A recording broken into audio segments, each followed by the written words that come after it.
नमस्कार, मी ज्ञानदा कदम. आपण पाहताय एबीपी माझा. बातमी आहे दारूबंदीवरनं उठलेल्या वादळाची. महाराष्ट्रातील तब्बल 10 लाख वारकऱ्यांचं श्रद्धास्थान असलेल्या आळंदी, देहू आणि पंढरीत कायमची दारूबंदी करण्याची मागणी होतीये. विशेष बाब म्हणजे भाजप खासदार अमर साबळेंनी ही मागणी केली आहे, ज्याला वारकरी संघटनांचा पाठिंबा मिळतोय. मात्र तीर्थक्षेत्र हाच जर दारूबंदीचा निकष असेल तर मग तुळजापूर, कोल्हापूर आणि शिर्डीचं काय करणार, हा नवीन प्रश्न उपस्थित झालाय.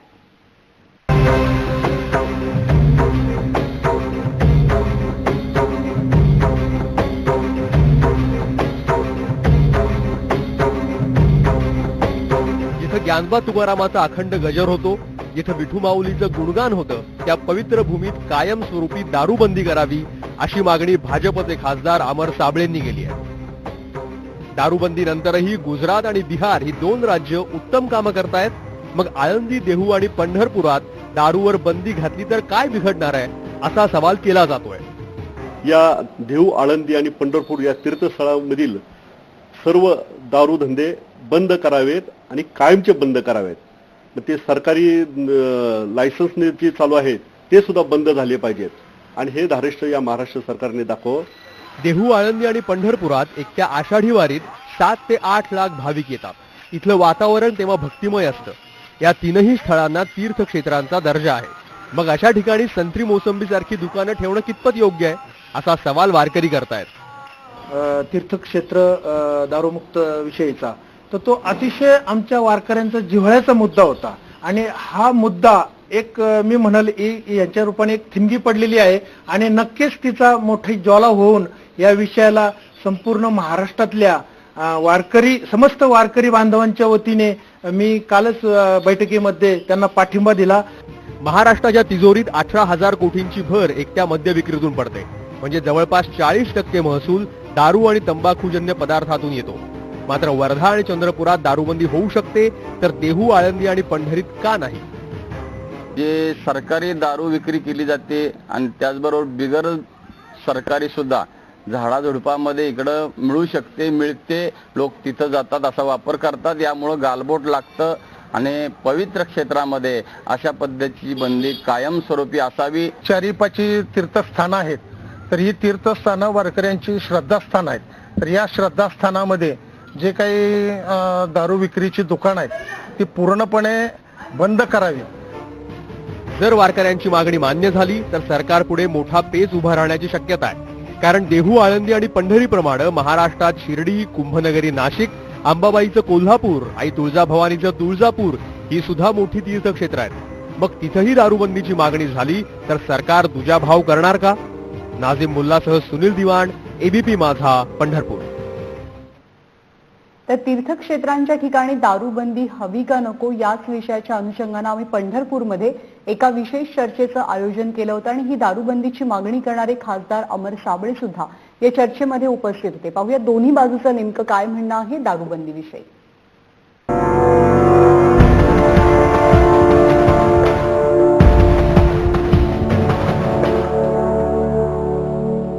नमस्कार, मी शिवकुमार पाटील.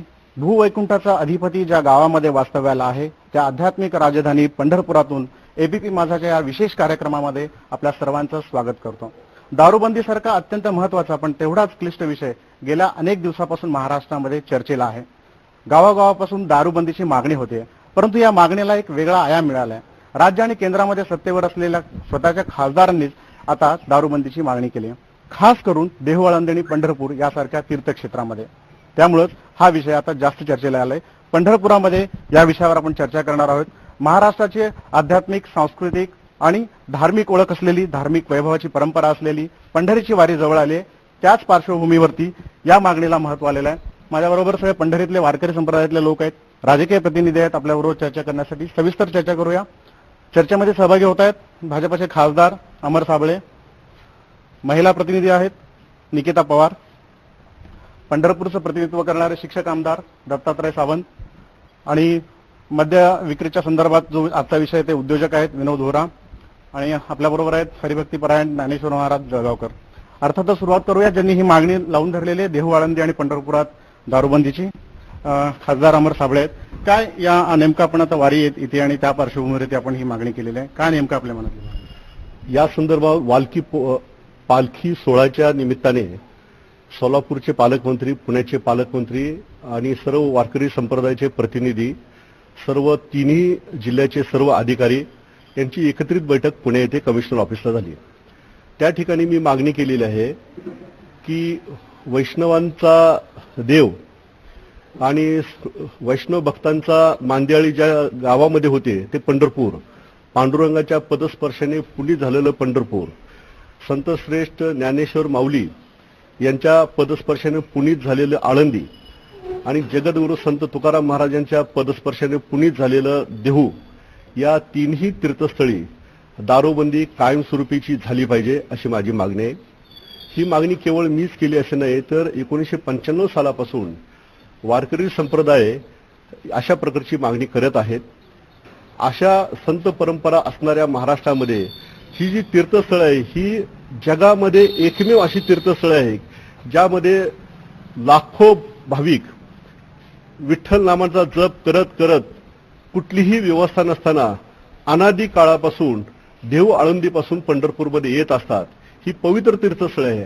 अशा ठिकाणी दारू हा एक मन कलुषित करणारा हा कचरा आहे. मागणी आपण केलेली आहे, आपण नियोजन मंडळामध्ये केली, पण शासन आणि राज्यात आणि केंद्रात आपलं काय पुढची भूमिका तुमची राहणार आहे? या संदर्भामध्ये ही मी जे मत मांडतो ती भारतीय जनता पार्टीची अधिकृत भूमिका आहे असं मी म्हणणार नाही. या देशाचा जबाबदार नागरिक, या देशाच्या मातीवर, या देशाच्या संस्कृतीवर आणि या देशातील मानवतावादी धर्मावर प्रेम करणारा एक सामान्य कार्यकर्ता आहे. वारकरी संप्रदाय 1995 सालापासून ही मागणी करतो. तीच मागणी त्यांचा प्रतिनिधी म्हणून मी त्या ठिकाणी मांडलेली आहे. शासन स्तरावरती पण तुम्ही आणि महाराष्ट्र शासन स्तरावर आणि केंद्र सरकार स्तरावर मी ही मागणी मांडणार आहे. ज्या ठिकाणी हे दारूबंदीची मागणी झाली आहे, प्रामुख्यानं भूवैकुंठ असलेली पंढरी आहे, आध्यात्मिक राजधानी आहे आणि आपल्याबरोबर ज्ञानेश्वर महाराज जळगावकर आहेत. नेमकं पंढरपूरच्या या संप्रदायाला काय वाटतं ते आपण विचारूया. दारूबंदीची मागणी आहे देहू आळंदी आणि पंढरपूरला, त्या संदर्भात संप्रदायामध्ये काय विचार? संप्रदायाचं जे काम आहे ते म्हणजे लोकांना व्यसनापासून परावृत्त करणं. ते काम संपूर्ण वारकरी संप्रदाय आज शेकडो वर्ष आज ते काम करत आलेलं आहे. आणि पंढरपूर हे वारकऱ्याचं आद्यपीठ आहे आणि देहू आळंदी हे उपपीठ आहे. तर या तिन्ही ठिकाणी किमान पक्षी की दारूबंदी ही झाली पाहिजे. कारण की जवळजवळ 1986 सालापासून श्री समस्त वारकरी फडतरी दिंडी समाज संघटनेच्या माध्यमातून आम्ही ही मागणी करत आहोत, केलेली आहे. आमचे त्या तत्कालीन अध्यक्ष वैकुंठवासी हरिभक्तपरायण विवेकानंद महाराज वास्कर यांनीही त्यावेळेस ही मागणी लावून धरलेली होती. प्रत्येक वेळेस आम्ही ही मागणी लावून धरली, परंतु आम्ही कुठं कमी पडलो हे सांगता येणार नाही. पण या सगळ्या पवित्र स्थळामध्ये दारूबंदीसारखा विषय खूप महत्वाचा आहे आणि त्याला विलंब झाला याविषयी खंत आहे तुमच्या मनामध्ये? मनात खंत तर निश्चित आहे की जेणेकरून हा जो येणारा भाविक आहे, पहिल्यांदा जर त्याला पंढरपुरामध्ये येत असताना जर कशाचं जर दर्शन होत असेल तर या दुकानांची दर्शन होतात. मग येणारा जो भाविक वर्षभरातून 1 कोटीपेक्षा जास्त लोक पंढरपूरला येतात वर्षभरातून आणि आषाढी कार्तिकेला तर लक्षावधी लोक इथं येतात. तर त्या या क्षेत्राचं पावित्र्य जपल्या जावं की जेणेकरून वर्ध्याला चंद्रपूरला जर ज्या गोष्टी होतात तर या पंढरपूर आणि देहू आळंदीला का होऊ नयेत.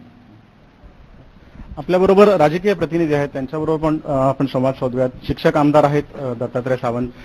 काय नेमका हा प्रश्न आहे आणि पंढरपूरचा हा प्रश्न आहे, इथून आपण प्रतिनिधित्व करताय, कसा हा प्रश्न लावून धरणार आहे, गरजेचं किती आहे? पंढरपूर हे मूळ अध्यात्माचं आहे, त्यामुळं इथली ही किमान मागणी अध्यक्षांनी वारकरी मंडळाच्या केली आहे ही फार म्हणजे महत्वाची आहे.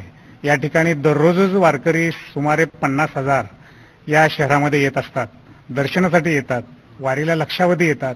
या सगळ्यांना या मातीचं, इथल्या ह्या ठिकाणाचं जर पावित्र्य जर वाढवायचं असेल आणि किमान पक्षी त्यांची जी मागणी 95 सालापासूनची जी आहे ती तात्काळ झाली पाहिजे. आणि लोकप्रतिनिधी शिक्षकांचा म्हणून माझी जर मागणी अशी आहे की देशामध्ये अनेक राज्य त्या ज्या मार्गाने चालली आहेत त्या पद्धतीनं महाराष्ट्र राज्यामध्येच ही दारूबंदी झाली पाहिजे.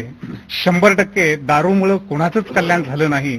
दारू तयार करणाराचं आणि दारू विकणाराचं जर कल्याण झालं या 2 पक्षाचं असेल तर बाकी सगळे माझ्या सगळ्या भगिनी घराघरामध्ये टाहो फोडतायत, प्रचंड मोठी आंदोलन उपोषण करतायत. आणि हे तर अध्यात्माचं क्षेत्र आहे. इथं किमान मागणी तात्काळ पूर्ण झाली पाहिजे आणि राज्यामध्येच ही दारूबंदी झाली पाहिजे, यासाठी माझं अक्षय प्रकर्षानं पुढे मांडणं असणार आहे. दारूबंदीचा हा मुद्दा आहे जो सगळ्यात जास्त जी समस्या सतावत आहे ती कौटुंबिक समस्या यातून निर्माण झालेली. आपल्याबरोबर महिला प्रतिनिधी आहेत निकिता पवार, त्यांना विचारूया. हा प्रश्न किती गंभीर आहे तुमच्या दृष्टीने, महिलांच्या दृष्टीने, आणि काय समस्या यामुळे निर्माण झाली आहे? आज आपण बघतोय की सगळ्याच देशामध्ये की महिलांना जो प्रॉब्लेम आहे तो सगळ्यात जे व्यसनाधीन झालेली आहे तरुण पिढी. मला वाटतं की या तरुण पिढीमुळे आणि जे आता सध्या चाललेलं आहे देशामध्ये आणि आपल्या महाराष्ट्रामध्ये की या व्यसनाने घराच्या घरे उद्ध्वस्त होत आहे. मला वाटतं की हा इतका ज्वलंत प्रश्न आहे की आपल्याला सगळ्यांनाच माहित आहे की प्रत्येक घरात आज कुणाचा भाऊ आहे, कुणाचा नवरा आहे, तर कुणाचे वडील आहेत. ह्या व्यसनामुळे पूर्ण घरं उद्ध्वस्त झालेत, मुलांची शिक्षण होत नाहीत. जर ती मुलं शिकली तर त्यांना पुढे नोकरीसाठी कुठल्याही गोष्टीचा वाव मिळत नाही, कारण का घरातली परिस्थिती एवढी बिकट करून ठेवलेली असते या लोकांनी की घरात त्यांना काम करण्याशिवाय या मुलांना पर्याय उरत नाही आणि अशा बेरोजगार मुलांना ते सुद्धा परत व्यसनाकडेच वळतात. मला वाटतं ही 3 क्षेत्र का तर पूर्ण महाराष्ट्रातच ह्या व्यसनावर बंदी आणली पाहिजे. मला वाटतं की पंढरपूरमध्ये जर आपण असं म्हणतो की पवित्र भूमी आहे, साधू संतांची भूमी आहे, निदान ह्या भूमीत तरी जर शेगाव सारख्या ठिकाणी तुम्ही दारूबंदी करू शकता, दारूबंदी होऊ शकते, तर मग पंढरपुरात तर मला वाटतं नक्कीच व्हायला पाहिजे. पंढरपूर तर असं क्षेत्र आहे की आपण त्याला एक महाराष्ट्राची दक्षिण काशी म्हणतो आणि एवढ्या पवित्र ठिकाणी जर माणूस येऊन परत तेच तुम्ही घरी जे करता तेच इथे येऊन करणार असेल तर याचं महत्व काय? त्यामुळे मला वाटतं की हा प्रश्न महिलांपेक्षा जास्त कुणीच समजू शकत नाही की महिलांना काय त्रास होतो. माझ्याकडे मी म्हणते की इथे ज्या घरात काम करणार वगैरे महिला आहेत त्या महिला दिवसभर राबत असतात आणि संध्याकाळी घरी जाऊन नवऱ्याचा मार खात असतात आणि जे आठवडाभर महिनाभर कमवलेले पैसे ते सुद्धा त्या व्यसनात घालवतात. त्यामुळे त्यांची मुलं अशीच अजून पुढच्या पिढी तशीच तयार होतीये. म्हणून मला वाटतं की हा प्रश्न अतिशय महत्वाचा आहे आणि लवकरात लवकर ही व्यसनबंदी व्हायलाच पाहिजे. केवळ धार्मिक क्षेत्रच नाही तर संपूर्ण महाराष्ट्रामध्ये दारूबंदी झाली पाहिजे असं इथलं जनमानस सांगतंय. इथल्या उद्योजकांना काय वाटतंय, वारकरी संप्रदायाला काय वाटतंय हे आपण जाणून घेऊयात. पण एक छोटासा ब्रेक घेऊया, पुन्हा भेटूयात. पाहत रहा एबीपी माझा.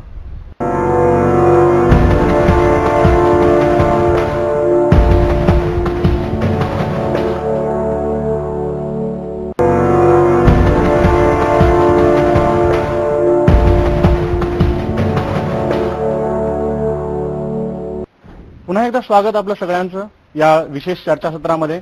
महिलांनी मागणी केली की संपूर्ण महाराष्ट्रामध्ये दारूबंदी झाली पाहिजे, ना की केवळ फक्त धार्मिक क्षेत्रामध्ये. ज्या मोठ्या अपेक्षेनं या नव्या सरकारला लोकांनी निवडून दिलेलं आहे, अच्छे दिनचा वादा केला आहे. खरंच महिलांसाठी आपण अच्छे दिन आणणार का खूप विलंब झालेला आहे? ही मागणी आत्ता आम्ही प्रकर्षाने का केली, कारण यापूर्वीची जी सरकार होती ही दारू सम्राटांना पाठिंबा देणार होती. हे आत्ता जे आलेलं सरकार देशामध्ये आदरणीय पंतप्रधान नरेंद्र मोदींच्या नेतृत्वाखाली आलेलं सरकार आहे आणि महाराष्ट्रामध्ये फडणवीस यांच्या नेतृत्वाखाली सरकार आलेलं आहे. या सरकारने या देशातील संस्कृती आणि धर्माचं बळकटीकरण होण्यासाठी अनेक चाली पावलं उचललेले आहेत. उदाहरणार्थ देहू आळंदी ते पंढरपूरचा जो महामार्ग दारूबंदीचा मुद्दा आहे तो खूप मोठ्या अपेक्षेने लोकांनी दिलाय आणि त्यांची ही ज्वलंत अपेक्षा या पर्टिक्युलर दारूबंदीच्या विषयासंदर्भात अच्छे दिन येणार आहेत. आपण त्यासाठी काय पाठपुरावा करणार? हो, अच्छे दिन आलेले आहेत आणि अच्छे दिन आलेले आहेत ते कायम ठेवायचे असतील ना तर दारूबंदी केली पाहिजे. दारू चालू ठेवणं म्हणजे घर जाळून कोळशाचा व्यापार करण्यासारखं आहे. दारूमुळे होणारे जे सर्व दुष्परिणाम आहेत त्या दारूच्या करापोटी मिळणाऱ्या पैशापेक्षा प्रचंड मोठी रक्कम आहे. त्यामुळे घर जाळून कोळशाचा व्यापार करण्यापेक्षा दारूबंदी मुक्ती होऊन या राज्यामध्ये निरोगी चांगलं वातावरण, माता भगिनींचे जे संसार उद्ध्वस्त होतात ते चांगले निर्माण होण्यासाठी आणि या महाराष्ट्रामध्ये संतांची परंपरा तळागाळामध्ये रुजण्यासाठी हे आवश्यक आहे. म्हणून कुठल्याही परिस्थितीमध्ये कमीत कमी या 3 तीर्थक्षेत्राची दारूबंदी झालीच पाहिजे. मागणी न करता शासन दरबारी काहीतरी ठोस भूमिका घेऊन तुम्ही या आंदोलनाचं प्रतिनिधित्व करण्याची तुमची इच्छा आहे? महाराष्ट्रातील संत परंपरेमध्ये असलेला सगळं वारकरी संप्रदाय, सर्व देवस्थानचे विश्वस्त ह्या सगळ्यांना एकत्र करून त्यांना बरोबर घेऊन महाराष्ट्राच्या मुख्यमंत्र्यांना भेटणार आहे.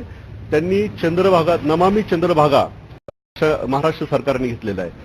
महाराष्ट्र सरकार धर्माच्या बाजूने, भक्ती मार्गाच्या बाजूने आणि सज्जन शक्ती मजबूत करण्याच्या बाजूने.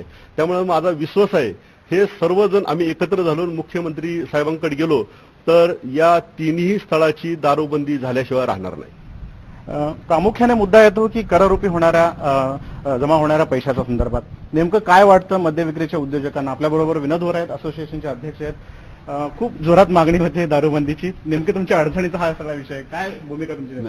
तसं बघायला गेलं तर आता आपण माननीय खासदार साहेबांनी, माननीय आमदार साहेबांनी आणि संत संप्रदाय, वारकरी संप्रदायाच्या मान्यवरांनी जे मत मांडलेलं आहे त्या सगळ्याचा विचार करता एक गोष्ट मी आपल्याला प्रकर्षाने सांगू इच्छितो की साधारण 1980च्या दरम्यान पंढरपुरात आल्यानंतर ज्या प्रशांत रस्त्यावरती प्रशांत केल्याशिवाय भाविकांचं पंढरपूर वारी पूर्ण होत नाही, त्या रस्त्यावर असणारी 2 दुकाने मद्यालय, 2 मद्याची दुकाने शासनाने अध्यादेश काढून पूर्वीच हटवलेली आहेत.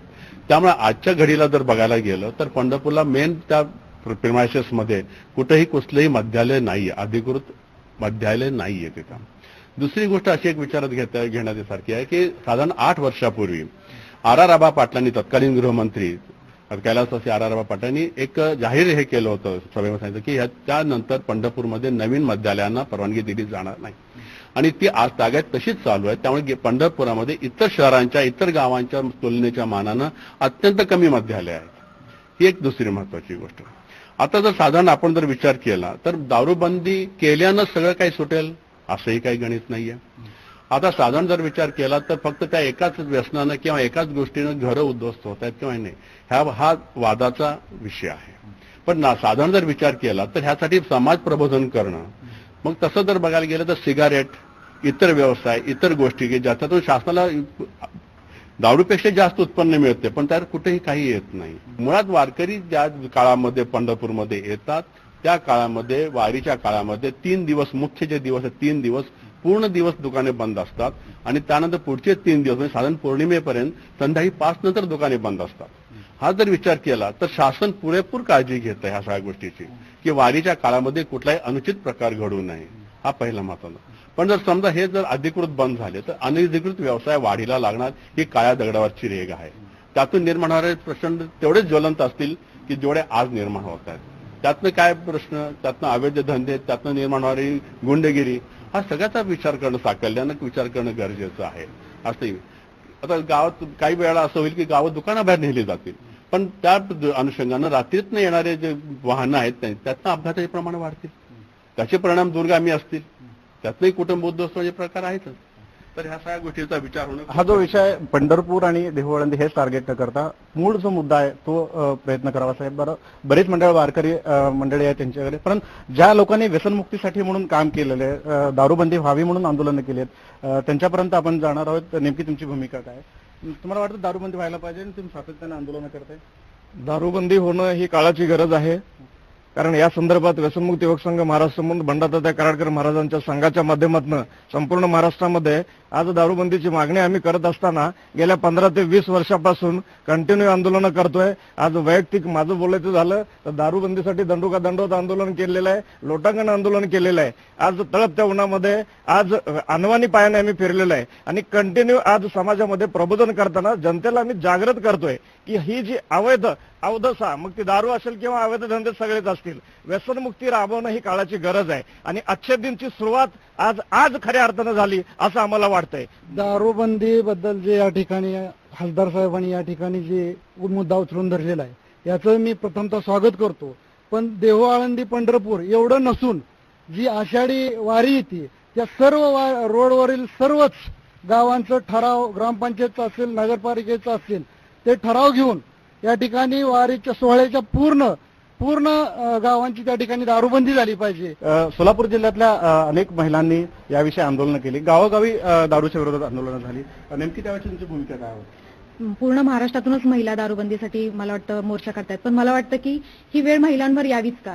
जर कळतंय केंद्र सरकार जे नरेंद्र मोदीचं स्वतःचं राज्य आहे गुजरातमध्ये, त्यांच्या पूर्ण राज्यामध्ये जर दारूबंदी झाल्यानंतर त्यांचं राज्य किती पुढे गेलं आणि आपण का मागं राहतोय? मग मला वाटतं आपलं केंद्रात आणि राज्यात तेच सरकार आहे तर सरकारने आमच्याकडे पण दारूबंदी करायलाच हवी. खासदार साहेबांनी हा जो मुद्दा लावून धरला त्याबद्दल मी पहिल्यांदा त्यांचं धन्यवाद मानते.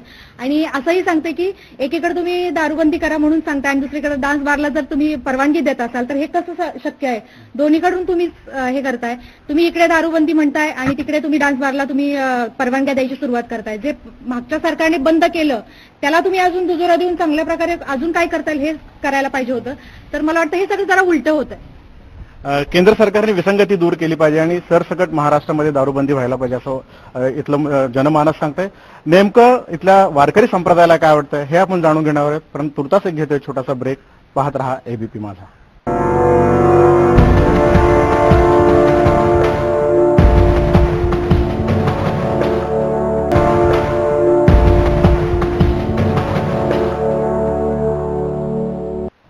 समाजाला जागृत करण्याचं जे निरंतर काम वारकरी संप्रदायाच्या माध्यमातून होतंय आणि गावोगावी कीर्तनाच्या माध्यमातून व्यसनमुक्त समाज निर्माण करण्याचं एक मोठं काम केलं जातंय.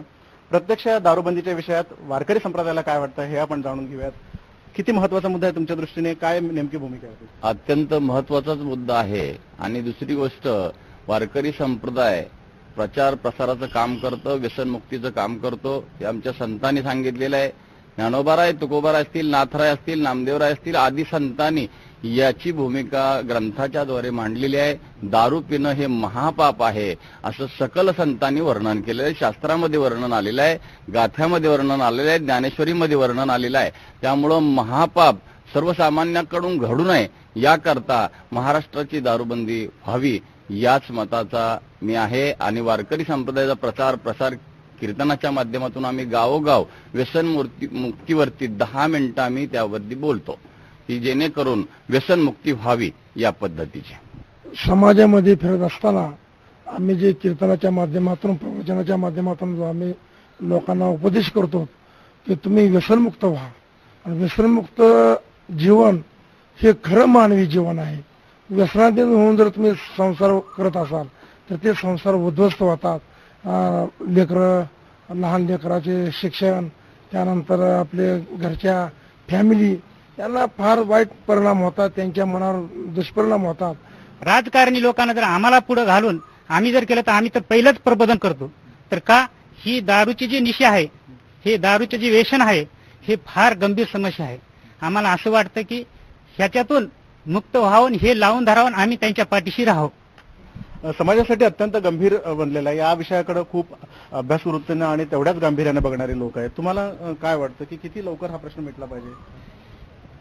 दारूबंदीचा प्रश्न हा लवकरात लवकर मिटला पाहिजे. अमरजी साबळेनं जो विषय घेतलेला आहे तो कुटुंबासाठी आणि समाजासाठी फार महत्वाचा आहे.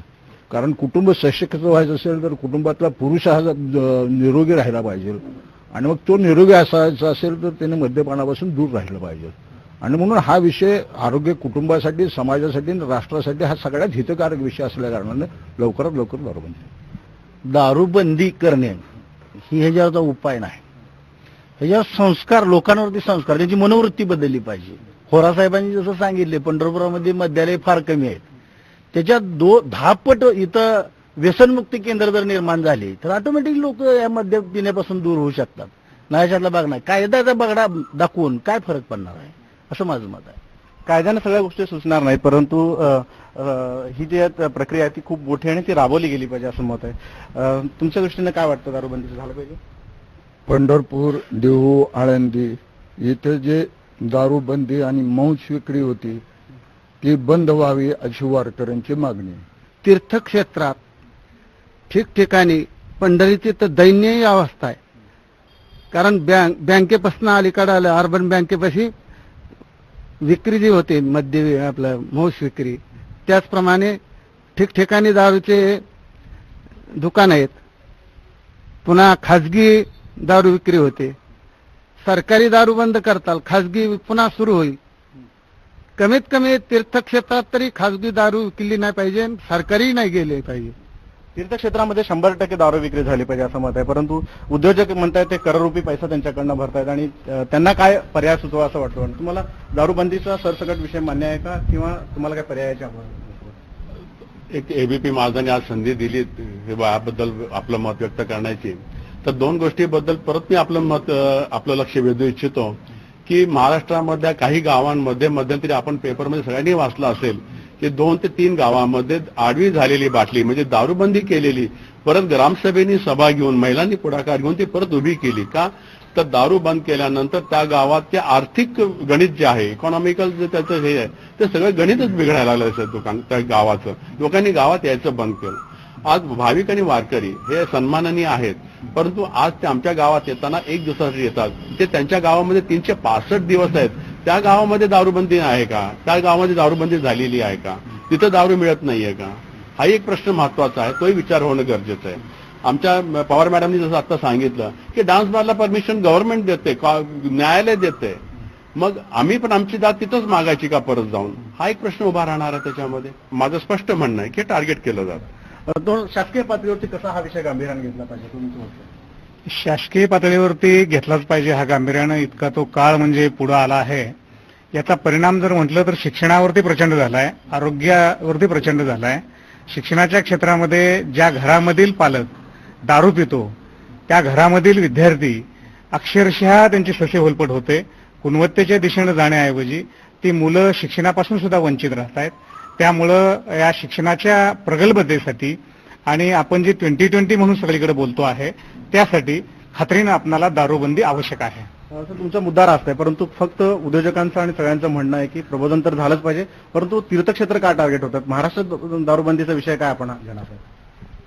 अन्न, वस्त्र, निवारा, आरोग्य आणि शिक्षण ही मानवाची मूलभूत गरज आहे. दारू ही मूलभूत गरज नाही. दुसऱ्याच्या घरचा देह पडावा आणि त्याचा धंदा मला मिळावा अशी ही दारू विक्रेत्याची भावना आहे. दुसरी मेले तरी चालेल.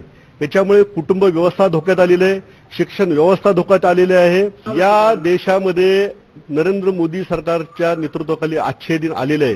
ते आच्छेदन टिकवायचे असेल तर दारूबंदी झालीच पाहिजे. गुजरातमध्ये दारूबंदी झाली, ते राज्य प्रगतीपथावर गेलं, त्या राज्याचा एक राज्यकर्ता देशाचा पंतप्रधान झाला. जंगल राज म्हणून ज्याची ओळख बिहारची आहे त्या राज्याने सुद्धा दारूबंदी जाहीर केलेली आहे. भूमिका घ्या की हो, या संदर्भामध्ये मी ठाम भूमिका घेणार आहे आणि या दारूबंदीसाठी लोक चळवळ उभी करणार आहे. केवळ दारूबंदी हा यावरचा उपाय होऊ शकत नाही असं उद्योजकांचं म्हणणं आहे. फक्त जर कररूपी मिळणाऱ्या कोट्यवधी रुपयांवरती जर शासनाची ही भूमिका असेल तर दारूबंदी ज्या राज्यांमध्ये आहे ती राज्य विकासापासून वंचित झाली आहेत का हा महत्वाचा प्रश्न आहे. त्यामुळे साकल्यानं या विषयावरती चर्चा होणं गरजेचं आहे. फक्त तीर्थक्षेत्र नाही तर संपूर्ण महाराष्ट्रामध्ये दारूबंदी व्हावी ही महाराष्ट्राची भूमिका आहे. पाहत रहा एबीपी माझा.